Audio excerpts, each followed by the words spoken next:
When I think happy, that's what I'm saying. Will I have moments of happiness if I'm watching Netflix? Absolutely. Sure. Will I get fulfillment at the same level as if I went to the gym and got a really good workout? No. The answer is just no. It's not going to be the same. What is going to fulfill you most is the question that should guide you. And I'm 34 years old. I wish that I knew that when I was younger. I really, really do. Because if I had known that, I'll tell you what, I would have made some very, very different decisions.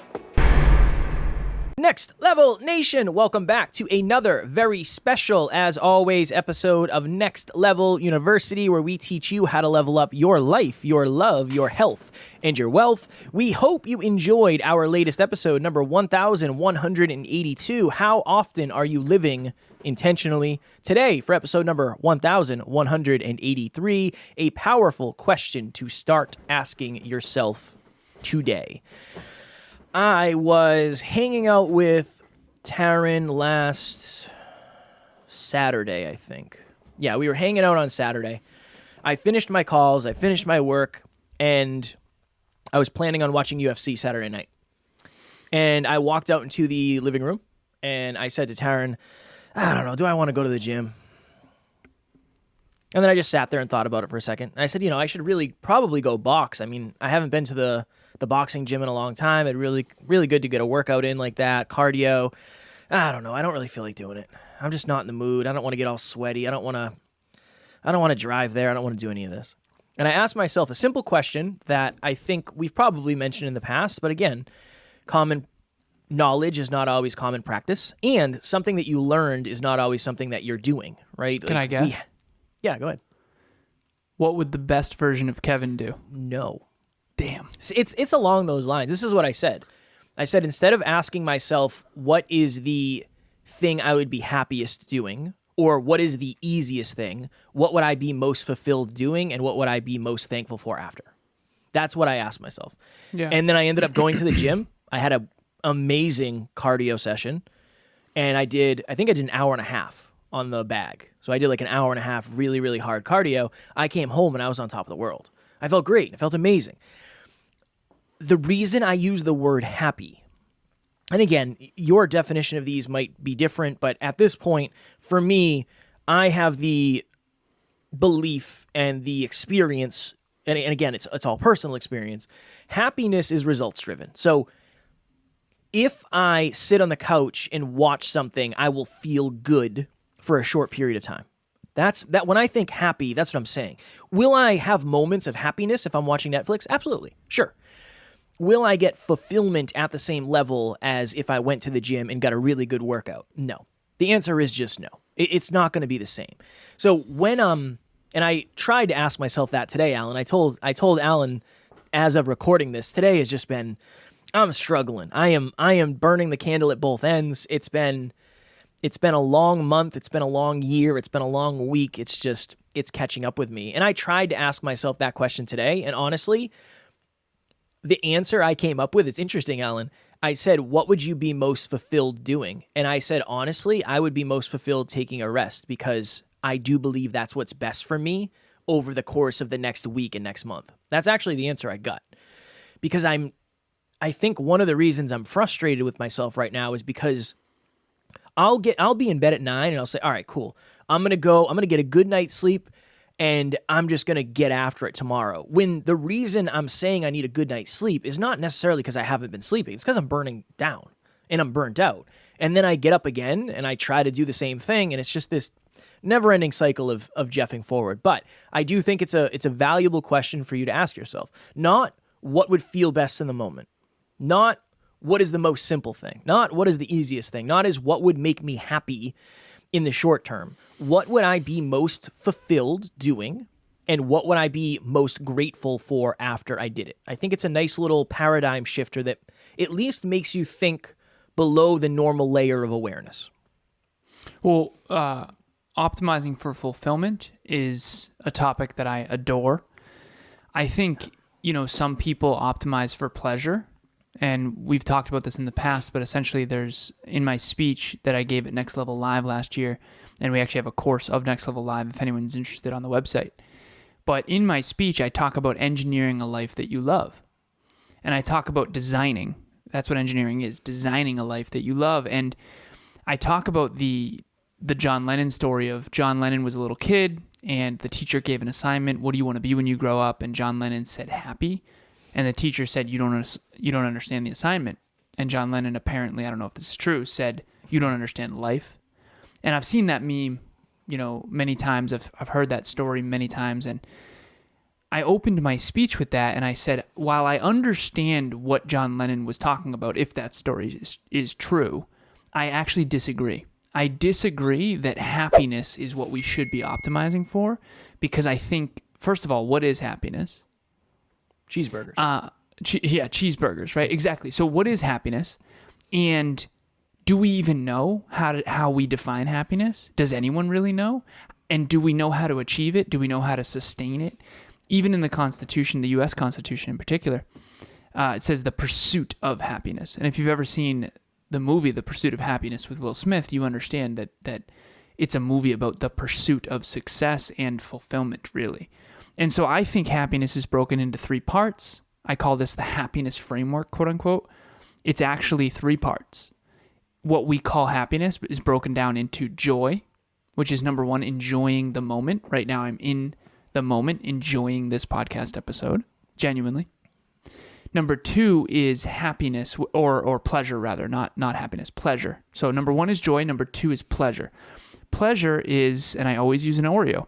I eat this Oreo, it is delicious, and I absolutely love it. So Kev, I've been eating cookies and cream Halo Top. Great. I think cookie dough and cookies and cream Halo Top. If you've never had Halo Top, Candy bar is the best. I don't know where to get it. They don't have it at my store. It's the best. That's probably why. Yeah. So I got to check again. But what I'll do is I'll crunch up Oreos. Halo Top, for those of you who don't know, and apparently, Kev, I think they're primarily U.S. because in Canada there's not a lot. But anyways, so if you've never had Halo Top before, essentially what it is a bodybuilder's dream, because you can have an entire pint of ice cream for like 320 calories. But not when you do what I do, which what I do is I put it in a bowl, the whole pint, and I crunch up Oreos on top, and then I do chocolate sauce. Yeah, man. Getting fit. But it's a lot of protein. I don't know what a pint has for protein. Do you? I think it's isn't it like 25 grams? It's crazy. Yeah, it's a good amount. It's a good amount. Like an entire pint has like 20. I think it's 20 plus, honestly. So whenever I'm low on protein, last night we didn't have as much chicken in the Instapot as usual. I end up doing Halo Top to make up for it. But anyways, why am I talking about Halo Top? Halo Top is delicious. Cookies and cream, Oreos on top, crunched up, and then chocolate sauce. Great. That is pleasurable. And anyone who denies that is just lying, okay? There's a reason we crave salt, sugar, and fat. There's a reason why difficult workouts are difficult. There's a reason why it's easier to watch Netflix and stay in bed and in your comfy warm covers than it is to go to the gym, and get in your cold car if you're in New England and it's, winter, or in the northern hemisphere rather. Okay? These things are difficult and they're not really pleasurable.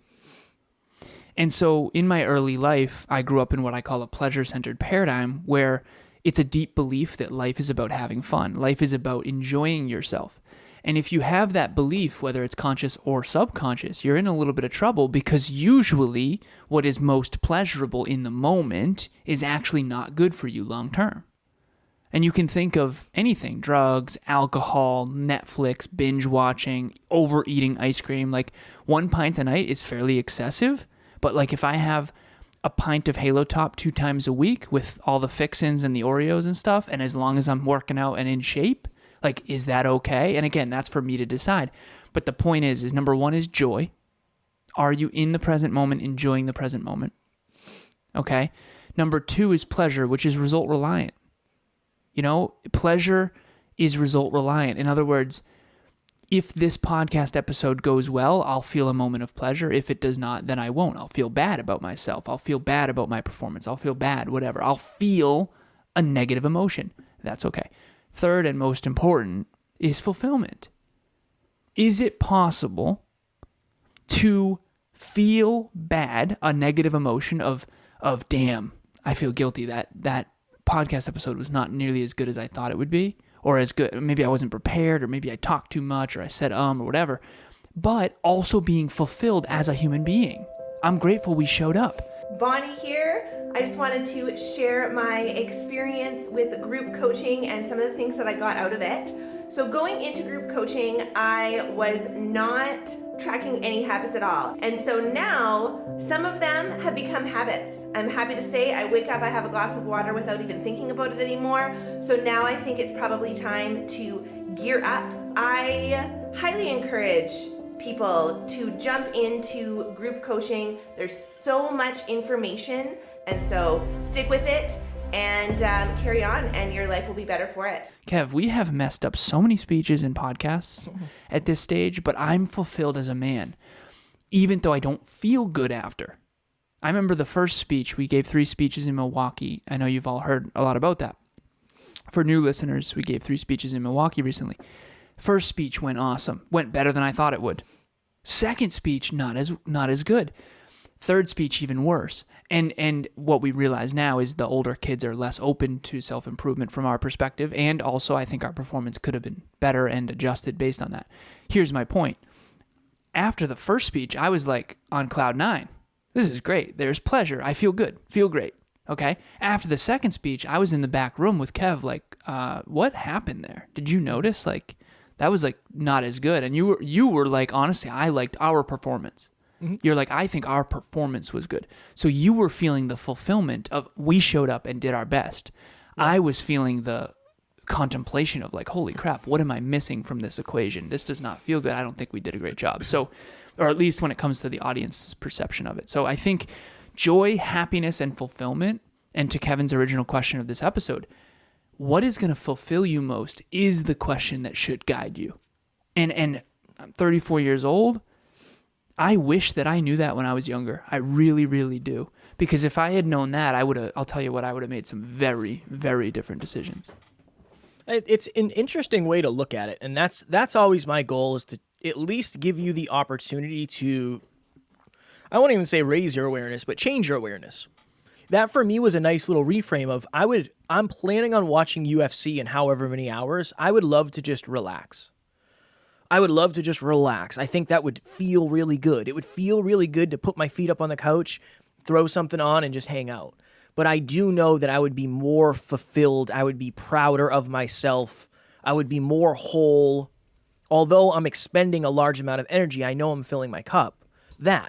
It's what's going to fill my cup versus what's going to... I don't really have an analogy, but it's not necessarily draining your cup to watch Netflix, but it's not filling it. It's not going to fill it the same way. Now, what I will say is every night, Tara and I watch an episode of Bones. I know, shout out to Jenna. Jenna mentioned that she was watching Bones in Next Level Nation the other day. But every night, Tara and I do that. That fills my cup. Spending time with my wife in bed, snuggling, watching our show. Awesome. But if we did that all day, every day, it wouldn't be very fulfilling. It would not be fulfilling. Yeah. It wouldn't be very fulfilling.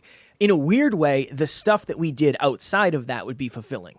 That's the interesting thing is I am so fulfilled. I won't say everything I do is fulfilling. Trust me. I do not like doing some of the stuff I do. But when it comes down to it, it is fulfilling because I do feel like we're making progress on the mission. Right? So tracking finances every day kind of sucks. Honestly, it kind of sucks, especially as the business grows. There's more expenses and I have to go through every one and it's like $15.49. Yeah, $1,200. This. $17.95, boss. $17.95, boss. So that's not necessarily something that makes me happy, and there's very little pleasure in that. But when I get to the end of a really challenging day, I'm fulfilled. And I'm fulfilled in the process of doing it. So I think it's just a nice little reframe. And another time when I use this, Alan, is Tara and I'll have something planned. And again, I have that thing of, and this is a fine line, but I'm tired. I don't want to do anything. And we'll have this thing planned where we're going to go, whatever. Maybe we're going to go on a hike in the summer, whatever it is. And I'll literally say to myself, you will be fulfilled after you do this. I know you will. It's not always super enjoyable on the ride somewhere. It's not always super enjoyable when you're getting ready for something. But oftentimes when you're in the process of and shortly thereafter, you say, wow, I'm really, really thankful. I'm really, really grateful. I'm very proud of the fact that I did that. I think that's a good way to measure things. You have 2 minutes. I have 2 minutes. Thank you for that. I was on I always say the phone, but I was on a call. I was on Zoom with a NLU team member, and I have a framework that I actually want to share with everybody. It's called Optimizing for Fulfillment. It's the pyramid of fulfillment is what it's called. And we go through this in group coaching, and we go pretty in depth with it. But essentially what it is there's 21 categories, and it's kind of like a more 21st century version of Maslow's hierarchy of needs, if you're familiar with that. But it's a pyramid with 5 levels. This is Next Level University, Next Level U. And the first level has your physical needs, which is sleep, hydration, nutrition, training, mobility, body checkups, doctors and dentists, that kind of stuff. And then the next level, level 2, is more of your physical, mental, and emotional needs. And then level 3 is mostly emotional needs. And then level 4 and 5 are your spiritual needs. And the spiritual needs are growth and contribution. And what I think is interesting is if you're in a place in your life now where some of your basic needs are met. So I'll give you an example. So I'm wearing a really nice shirt right now, or at least what I consider to be a really nice shirt. And when I was a kid, we used to shop at Salvation Army when we didn't have money. And I never really had a lot of nice things. So now I've got like an Oprah ring, and I've got this really nice shirt, and I've got nice pants on, and I can afford new shoes, and I've got AirPods and a brand new iPhone. It's not brand new, but it's like one of the newer ones. I think it's the 11 or something. And now my point is that a lot of my basic needs are met now. Emilia and I have a housekeeper now. Like, there's certain things that I used to struggle to I guess the best way to put this is I used to have to put time and effort into things that were much less fulfilling. And now Kevin and I have built a life and a business. We've designed and engineered a life and a business where we can do more percentage of the things that are fulfilling. But what's ironic about this is that how many years did we have to grind doing unfulfilling stuff in order to get to that place where we can ultimately do more fulfilling work? And so Kevin, we've been celebrating him a lot lately. In 2022, we're reflecting on the year. Kevin's done over 700 podcasts. So if you talk about Next Level University and Podcast Growth University, his other podcasts, and then the other shows that he's been on. And a huge shout out to Laura, because Laura, and anyone else who has contributed, but mostly Laura, is so good at getting him on these other aligned shows. In her department, she's crushing it. Most successful department at NLU. But the point is that Kevin is fulfilled podcasting. He loves to podcast. He loves to meet new podcasters. He gets to learn about the world through all these people. And I used to podcast often too on these other shows, and it was not as fulfilling for me as it is for Kevin. And I do know that. Just like Kevin does coaching, and coaching is not as fulfilling for him. Whereas I spent an extra half an hour with a client yesterday just talking about goals and dreams because I'm so obsessed with it and I'm so fulfilled after. That doesn't mean it's easy. That doesn't mean I'm always in joy. That doesn't mean that it's pleasurable. Sometimes it's brutal and hard and difficult, but it is deeply fulfilling. And I think that if you can take this episode and ask yourself this simple question, not just what's going to be most fulfilling now, but most importantly, what can I build my life around that is actually going to be more percentage, the time and effort spent invested in the things that are fulfilling, even if, and this is an Oprah Winfrey quote, she says, do what you have to do so that eventually you can do what you want to do. Now, are you always going to want to podcast when you've done 700 before this year? No. That doesn't mean it won't be fulfilling, and at least at the end of the day, you can be proud of yourself for the hard work that you've done and for the life that you've built. And I think that life is supposed to get better, not worse over time, assuming you're actually getting better and building towards something deeply meaningful. Next Level Nation, if you are looking for more fulfillment, one of the ways to be fulfilled is to focus on growth. And that is exactly what group coaching is all about. Our 9th round starts January 3rd, 2023. Start the year off with a bang and get in a community with 9 other people, plus Alan, plus myself, plus Jesse, our assistant coach, and get to the next level. Start the year strong. Don't let another year go by where you're not chasing your dreams, where you're not growing at the rate you want, and honestly, most importantly, where you're not truly fulfilled. Tomorrow, for episode number 1184, 3 simple mindset shifts that can change your life. We used to be the Hyperconscious podcast. When you change the way you think, you change the way you act, you change the way you live.